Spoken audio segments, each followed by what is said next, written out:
Hi everyone, I hope you're doing well. Recently, some Iranian opposition groups tried to duplicate the famous speech of Martin Luther King known as I Have a Dream, signifying that they're inspired by his civil rights movement. Let's compare and contrast the Iran's protests of 2022 with Luther King's civil rights movement. There are 5 big differences between the two social events. 1. The nature. The civil rights movement had deep roots in the African American society. It was like a robust tree with extended roots in the hearts of all Black Americans who had suffered from discrimination and racism for hundreds of years. In fact, King's movement was supported by the vast majority of the African Americans and even some white Americans. But Iran's recent protests look more like a grassroots movement with short and weak roots in the Iranian society. They pretend to be the representation of the majority of Iranians. However, during the last 50 days, millions of Iranians have repeatedly protested in more than 100 cities of Iran to show their rage and disagreement with the rioters. And they also demonstrated their strong support for the Islamic Republic and its supreme leader. 2. The leadership. Dr. Luther King was an educated man, fighting sincerely for the Black Americans' rights, not for his fame and power, and he was never supported by any intelligence agencies.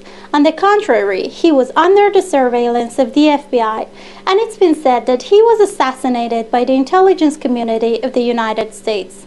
But about Iran's recent protests, first of all, I need to tell you that they don't have one specific leader. There are several guys and groups who claim to be the main leader of the so-called revolution.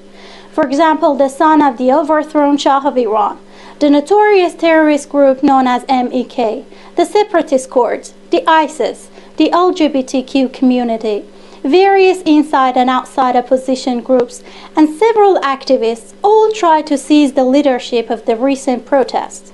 But the fact is that they're all just some puppets of the CIA, the Mossad, and several other intelligence agencies which are the main leaders of the recent protests in Iran. 3. Methods. Dr. Luther King's movement was absolutely nonviolent and peaceful. He was inspired by Gandhi and his idea of nonviolent activities. However, despite of their peaceful and nonviolent march, the police attacked the unarmed protesters on the Edmund Pettus Bridge over the Alabama River, and the event became one of the many bloody Sundays of history. But the story in Iran is completely the opposite. The so-called protesters are equipped with different kinds of cold and hot weapons. They have semi-automatic firearms, and they are trained to make Molotov cocktails. During the past few days, the protesters have killed more than 40 and injured more than 2,000 of Iranian police officers and security forces. They even burned the body of a policeman. They also attack and harm their civilian countrymen and innocent children. Their main method is vandalizing the country's infrastructure and people's property. This is not a protest. This is a riot. This is brutality. And still, in the press and media, they insist to hide under the disguise of a peaceful civil rights movement. 4. Demands. Dr. Luther King and his companions demanded the right to vote. Even after the Lincoln's famous Emancipation Proclamation, the African Americans were systematically deprived of the voting right. And after 300 years of discrimination, the Black Americans really had no choice but to fight for their civil rights.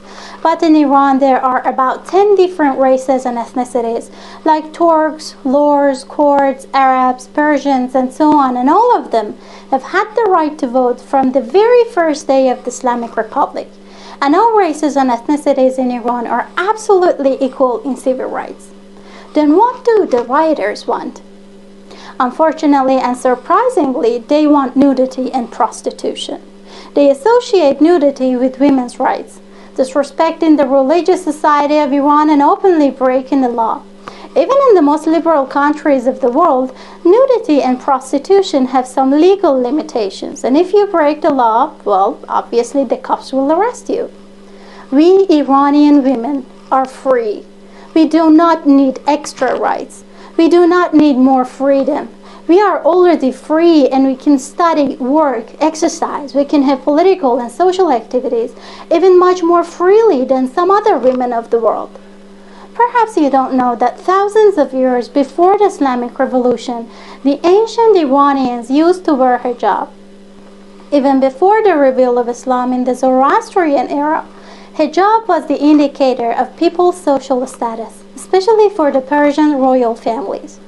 Wearing a white, long headscarf was an essential part of the Zoroastrian tradition.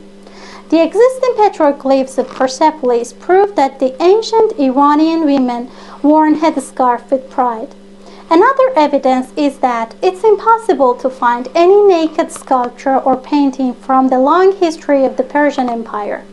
So hijab has been the main part of the Iranian culture even before Islam and ages before the Islamic Revolution of 1979. Therefore, the death of Mahsa Amini, which was due to her old brain disease, and the code compulsory hijab were just an excuse for achieving their main goal. So what's their main goal? I tell you now. 5. The ultimate goal. All of the efforts of Dr. Luther King and the other leaders of the black movements were just to achieve the equality between the white and the black citizens. The African Americans were, and still are, fighting for their undeniable rights. They just want equal rights. But the ultimate goal of the rioters in Iran is to disintegrate the country. Because after more than 40 years of crippling sanctions, the Islamic Republic of Iran is still moving forward, gaining remarkable achievements and playing a significant role in the region. Needless to mention the tempting geostrategic location of Iran and its endless gas and oil reserves.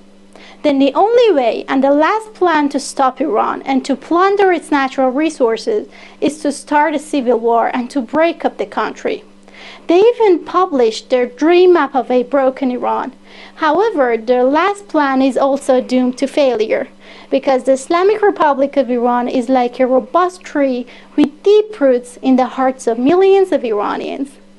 Thanks for your attention, and have a good time.